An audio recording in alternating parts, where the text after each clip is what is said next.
ሰላም ጤና ይስጥልኝ ውድ የቻናሌ ተመልካቾች፣ እኔ ዶክተር አብርሃም ነኝ። በዛሬ ቪዲዮአችን ስለ ማርበርግ ቫይረስ ከምንነቱ ተነስተን እስከ ሕክምናው ድረስ በጋራ እንመለከታለን። ቪዲዮውን እስከ መጨረሻ መከታተላችሁን አትርሱ። የማርበርግ ቫይረስ ስያሜውን ያገኘው በ1967 ዓ.ም በፈረንጆቹ ማለት ነው።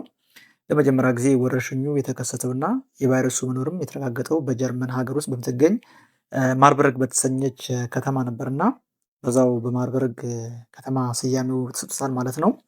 የማርበርግ ቫይረስ ከ1967 ዓ.ም ጀምሮ የተለያዩ የዓለማችን ክፍሎች ላይ በወረርሽኝ መልኩ ሲከሰት ቆይቷል። በአህጉራችን አፍሪካም በዲሞክራቲክ ሪፐብሊክ ኮንጎ፣ በአንጎላ እንዲሁም በቅርቡ በጊኒ በ2021 እና 22 ተከስቷል። በሀገራችን ኢትዮጵያም እንግዲህ ለመጀመሪያ ጊዜ ቫይረሱ የተገኘው በዚህ ዓመት ነው። በዳር 3 ነው የቫይረሱ በሀገራችን መከሰትን ለመጀመሪያ ጊዜ የሰማ ነው። ይህ ቫይረስ ሄሞራጂክ ፊቨር ከሚያመጡ ቫይረሶች መካከል አንደኛው ነው። ሄሞራጂክ ፊቨር ማለት ትኩሳትና የደም መፍሰስን የሚያስከትል በሽታ ማለት ነው። ሄሞራጂክ ፊቨርን ከሚያመጡ ቫይረሶች መካከል እነ ኢቦላ ቫይረስ፣ እነ ደንጊ ቫይረስ፣ እነ የሎ ፊቨር ቫይረስ፣ እነ ሪፍት ቫሊ ፊቨር ቫይረስ የመሳሰሉት ይገኛሉ። እንግዲህ የማርበርግ ቫይረስም ምድቡ ከነዚህ መካከል ነው ማለት ነው። ሄሞራጂክ ፊቨር ከሚያመጡት ከነዚህ ቫይረሶች መካከል አንደኛው ነው። የማርበርግ ቫይረስ የሚተላለፍባቸው መንገዶች የሚከተሉት ናቸው። በዋነኝነት ቫይረሱ ከሰው ወደ ሰው የሚተላለፍ ሲሆን ይህም ከታማሚው ከሚወጣ ማንኛውም አይነት ፈሳሽ ጋር በሚደረግ ንክኪ ይተላለፋል። ከታማሚው የሚወጣ ፈሳሽ ደም ሊሆን ይችላል፣ ሽንት ሊሆን ይችላል፣ ትውኪያ ሊሆን ይችላል፣ ተቅማጥ ሊሆን ይችላል፣ ላብ ሊሆን ይችላል፣ ምራቅ ሊሆን ይችላል። እንዲሁም ከእናት ወደ ልጅም ይተላለፋል በጡት ወተት አማካኝነት ማለት ነው። እንዲሁም በግብረ ስጋ ግንኙነት አማካኝነት በወንድ የዘር ፈሳሽ ተሸካሚ አማካኝነት ይተላለፋል። ስለዚህ ከታማሚው የሚወጣ ማንኛውም አይነት ፈሳሽ ጋር በሚደረግ ንክኪ ቫይረሱ ወደ ጤነኛው ሰው በቀላሉ ይተላለፋል ማለት ነው።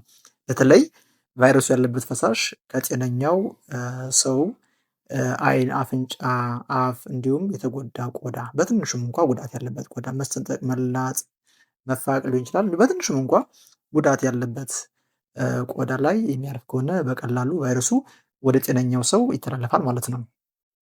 እዚህ ጋር በደንብ ማስተዋል ያለብን ነገር ቫይረሱ በቀጥታ ከታማሚው ከሚመጣ ፈሳሽ ጋር በሚደረግ ንክኪ ብቻ ሳይሆን ቫይረሱ ያረፈባቸውን እቃዎችን በመንካት ቫይረሱ ከእቃ ወደ ሰውም ሊተላለፍ ይችላል። ይህም የሆነበት ምክንያት ቫይረሱ በእቃዎች ላይ ለተወሰኑ ሰዓታት ያህል የመቆየት ባህሪ ስላለው ነው። በግብረ ስጋ ግንኙነት ላይ በደንብ ማስተዋል ያለብን ነገር አንድ በቫይረሱ የተጠቃ ሰው ማለትም ቫይረሱ ያለበት ሰው አገግሞ በደንብ ከዳነ በኋላ በትንሹ ለ7 ሳምንታት ያህል ከግብረ ስጋ ግንኙነት መቆጠብ መቻል አለበት። በትንሹ ለ7 ሳምንታት ያህል። ይህም የሆነበት ምክንያት ምንድን ነው?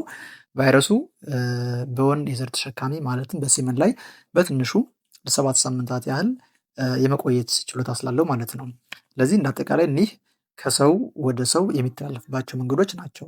ከዚህ በተጨማሪ ግን ቫይረሱ ከእንስሳ ወደ ሰው ሊተላለፍ ይችላል። በተለየ መልኩ የማርበርግ ቫይረስ በተፈጥሮ ይገኝባታል ተብላ የምትታወቀው እንስሳ ፍሩት ባትስ ተብላ ትጠራለች። ናቹራል ሪዘርቬር ተብላ ትጠራለች። ይህች እንስሳ ላይ ነው እንግዲህ ቫይረሱ ይኖራል ተብሎ የሚገመተው።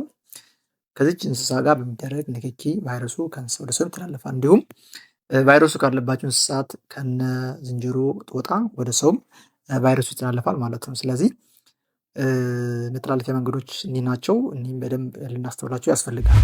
አንድ ሰው በማርበርግ ቫይረስ ከተጠቃ በኋላ በአማካኝ ከ2 እስከ 9 ባሉ ቀናት ውስጥ ምልክቶቹ ሊታዩበት ይችላሉ። እኒህም የማርበርግ ቫይረስ በሽታ ምልክቶች የሚከተሉት ናቸው። ከፍተኛ ትኩሳት፣ ከፍተኛ የራስ ህመም፣ ብርድ ብርድ ማለት፣ ትውኪያ፣ ተቅማጥ፣ የሆድ ህመም፣ መድማት። እንግዲህ መድማት በተለያዩ ሰውነት ክፍሎቻችን ላይ ሊከሰት ይችላል። በአፍ፣ በአፍንጫ፣ በቆዳ የድድ መድማት ሊሆን ይችላል። ደም በሽንት መልኩ መውጣት ሊሆን ይችላል። ደም በሰገራ ላይ መውጣት ሊሆን ይችላል። እንዲሁም ውስጥ የሰውነታችን ክፍል ላይም መድማትን የሚያካትት ይሆናል። የጡንቻና የጀርባ ህመም፣ ጎልቶ የሚታይ ሽፍታ፣ ይህም ደረት፣ ጀርባ፣ ሆድና የመሳሰሉት ሰውነት ክፍሎች ላይ ሊሆን ይችላል። እኒህ እንዳጠቃላይ የማርበርግ ቫይረስ በሽታ ምልክቶቹ ናቸው። የማርበርግ ቫይረስን የምንከላከልባቸው መንገዶች የሚከተሉት ናቸው። አንደኛ፣ ምልክት ከታየበት ማንኛውም ሰው ጋር ንክኪ አለማድረግ። እንግዲህ ምልክት ያልናቸው የማርበርግ ቫይረስ ምልክቶች ቀደም ብለን አይተናቸዋል። ስለዚህ እነዚህ ምልክቶች ካሉበት ማንኛውም አይነት ሰው ጋር ንክኪ አለማድረግ። ምናልባት ታማሚዎችን የሚያስታምሙ ሰዎች ካሉ ራሳቸውን ከታማሚው ከሚወጣ ማንኛውም አይነት ፈሳሽ ራሳቸውን መጠንቀቅ መጠበቅ ይኖርባቸዋል ማለት ነው። ከታማሚ የሚወጣ ፈሳሽ እንዳይነካቸው በእጅጉ መጠንቀቅ ይኖርባቸዋል። ጓንት፣ ማስክ፣ መከላከያ ልብስ፣ የአይን ጎግል የመሳሰሉትን በመልበስ በጥንቃቄ ማስታመም ያስፈልጋል ማለት ነው። ሁለተኛ እጅን በውሃና በሳሙና መታጠብ ወይም በሳኒታይዘር ማጽዳት። ሶስተኛ የበሽታው ምልክቶች ሲኖሩ ማለትም ከዚህ በፊት ያየናቸው የማርበርግ ቫይረስ በሽታ ምልክቶች ማለት ነው ወዲያውኑ ወደ ሕክምና ተቋም መሄድ እና ምርመራ ማድረግ እንዲሁም ሕክምና ማግኘት በጣም አስፈላጊ ነገር ነው። አራተኛ ምናልባት ቅድም ከጠቀስነው ጋር ሊገናኝ ይችላል። ምልክቶቹ ያሉበት ሰው የነካውን እቃም ቢሆን አለመንካት። ምክንያቱም ቫይረሱ ከታማሚው ከሚወጣ ፈሳሽ ተነስቶ እቃ ላይ አርፎ ቆይቶ ከዛም ጤነኛው ሰው እቃውን ሲነካ ከእቃ ወደ ሰው የመተላለፍ ጸባይ ስላለው ማለት ነው። በተለይም ቫይረሱ ያለበት ፈሳሽ አይናችን፣ አፍንጫችን፣ አፍ እንዲሁም የተጎዳ ቆዳ ላይ የሚያርፍ ከሆነ የመተላለፍ ዕድሉን በእጅጉ ስለሚጨምረው እኒህ የሰውነት ክፍሎቻችንን ባለመንካትም ቫይረሱ ወደ እኛ እንዳይሰራጭ በእጅጉ መከላከል ከምንችልባቸው መንገዶች መካከል የሚጠቀስ ነው ማለት ነው። የበሽታውን አስከፊነት በተመለከተ የማርበርግ ቫይረስ በሽታ አስከፊ ወይም አደገኛ በሽታ ነው። ሲቪር ከሚባሉ በሽታዎች መካከል አንደኛው ነው። በቀላሉ የመሰራጨት ችሎታ ያለው በሽታ ነው። እንዲሁም ታማሚው ላይ ከፍተኛ ጉዳት የማድረስ ችሎታ እስከ ሞትም ድረስ የማድረስ ችሎታ ያለው በሽታ ነው። ይህ ማርበርግ ቫይረስ በሽታ ታማሚው ሕክምና ካላገኘ እንግዲህ ከመቶ ሰዎች ውስጥ 90ዎቹን የመግደል አቅም አለው። ኢቭን ሕክምና ከሚያገኙ ሰዎች መካከልም ከመቶ 50ዎቹን የመግደል አቅም አለው። ኬዝ ፋታሊቲ ሬቱ ማለትም የመግደል አቅሙ ከፍተኛ ነው። ለዚህ በእጅጉ መከላከል ላይ ትኩረት ሰጥተን ብንሰራበት በጣም መልካም ነገር ነው። ሕክምናውን በተመለከተ አንድ ሰው የማርበርግ ቫይረስ ካለበት መጀመሪያ የሚደረገው ሕክምና አይዞሌት ማድረግ ነው፣ መለየት ነው። ታማሚው የሚታከምበትን የተለየ ቦታ በመስጠት ለብቻው ማከም ማለት ነው። ምክንያቱም ወደ ጤነኛ ሰው እንዳይተላለፍ ለማድረግ ማለት ነው። ለዚህ አይዞሌሽን መጀመሪያ የሚደረገው ሕክምና ነው፣ መለየትና እዛ ታማሚውን ማከም ማለት ነው። እንደ አጠቃላይ የሚደረገው ሕክምና ሳፖርቲቭ ኬር ነው፣ የማገዝ ሕክምና ነው እንጂ ሙሉ በሙሉ ኪውር የሚያደርግ መድኃኒት ወይም ሕክምና የለም። የማገዝ ሕክምና ስንል ለታማሚው እንደ አስፈላጊነቱ በደም ስር አማካኝነት ፈሳሽ መስጠት፣ ኤንኤስ፣ ሪንገር ላክቴት እንዲሁም ግሉኮስም ሊሆን ይችላል። እንደ አስፈላጊነቱ ፈሳሾችን መስጠት፣ ትኩሳት ማስታገሻዎችን መስጠት፣ የህመም ማስታገሻዎችን መስጠት፣ ኦክሲጅን አስፈላጊ ከሆነ እሱን መስጠት፣ እንዲሁም የደም ግፊት መጠኑን ማስተካከል፣ ኤሌክትሮላይት ዲስተርባንስ ካለም እነሱን ማስተካከል። ስለዚህ እንደ አጠቃላይ የሚደረገው ሕክምና ሳፖርቲቭ ኬር ነው፣ የማገዝ ሕክምና ነው እንጂ ሙሉ በሙሉ ኪውር የሚያደርግ መድኃኒት ወይም ሕክምና የለም። ስለዚህ በእጅጉ ጥንቃቄ ማድረግ ያለብን መከላከል ላይ ነው።